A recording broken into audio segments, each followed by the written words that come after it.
got a bunch of special people to recognize today. It's one of my favorite days of the year. So I get to see people from 16 different offices and 7 different states right now, and just super excited to see all our extended family. We're excited to celebrate everybody's accomplishments, and cheers to another great year in 2020.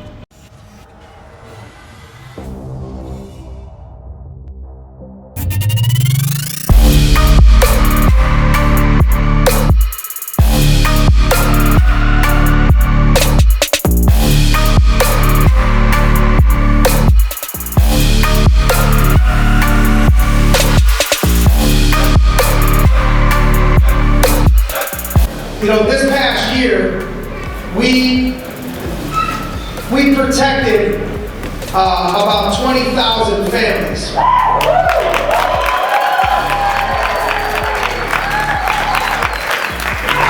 I remember when you know, about 12 years ago or 11 years ago, our first one of these was in Natalie's dad's Italian pizza shop, Pizza Roma, and it was there, right, Tony? We were there was like 15 of us for a monthly recognition meeting, and we had a little small speaker with a karaoke microphone, and there was like 15 people and a couple of parents in the crowd. And now we're here. And when I see this, I get excited, I get humbled, I get grateful, I get appreciative, I get proud of the staff and all the people that made this happen. But I get more excited just thinking about, I can only imagine what 10 years from today looks like. They're not going to be able to fit it here, I know that. You know, I don't know what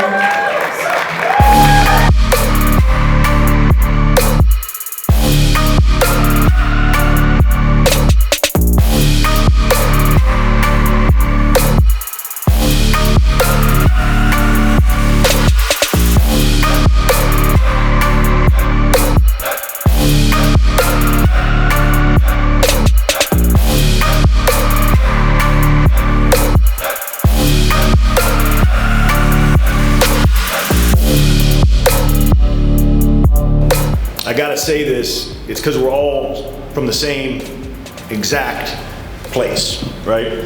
We see a lot of different agencies or brokerages or insurance companies, and they do all this stuff, but they're not like us, are they? And I always say this all the time, we're not like a Trans-America company, we're like a transformation company, right? I'm just a product of that transformation.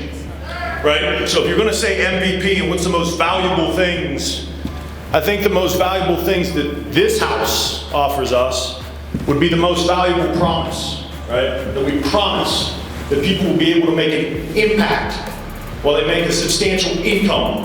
And you gotta be willing to do, out of 100 people, you gotta be willing to do what the 99 ain't willing to do. Like I'm willing to do that. I'm willing to serve my husband more. I'm willing to serve my wife more. I'm willing to stick with my kids a little bit longer than everybody else. I'm willing to. We got to be in the top 1%. And this is a world where you'll start to look at that the further you are from that 1%, you get separated. The 5% ain't the same as the 1%. If you're in the top 5% in high school football, you ain't playing Division I. Top 1% does that. If you're in the top 5% playing college football, you're not going to the NFL. Top 1% does that. If you're in the top 5% in the NFL, you ain't going to the Hall of Fame. You're not going to be there 10 years making millions of dollars. Top 1% does that. And the top 1% doesn't go to the most talented. The top 1% goes to the humble beast. Because if you're not humble, eventually you're going to fall. Those that humble themselves will be exalted. Those that exalt themselves will be humble. And so you got to be a humble beast. You got to be a beast too. There's times where you gotta bring that dog out. There's gonna be times where it's dark and there's nobody to encourage you. and there's no friend to encourage you, and things aren't perfect at home, and the weather outside isn't perfect, and it's hot. Or everybody's attacking you, or your best person betrayed you, or whatever, and it's hot. I get better. I get better. To be in the top 1%, the more that happens to you, the better you get. Like to be in the top 1%, it's almost like the pushing the ball down. Like if I slam the ball down, the higher it's going to go. That's what the 1% does. 5%, it's like they drop the ball and just boom, bounce, stay there. The top 1%, the harder you try to push them, the harder you try to hurt them, the more you try to slam them, the more the world tries to crush you, the higher you go. And you look back and you see it was all for your good.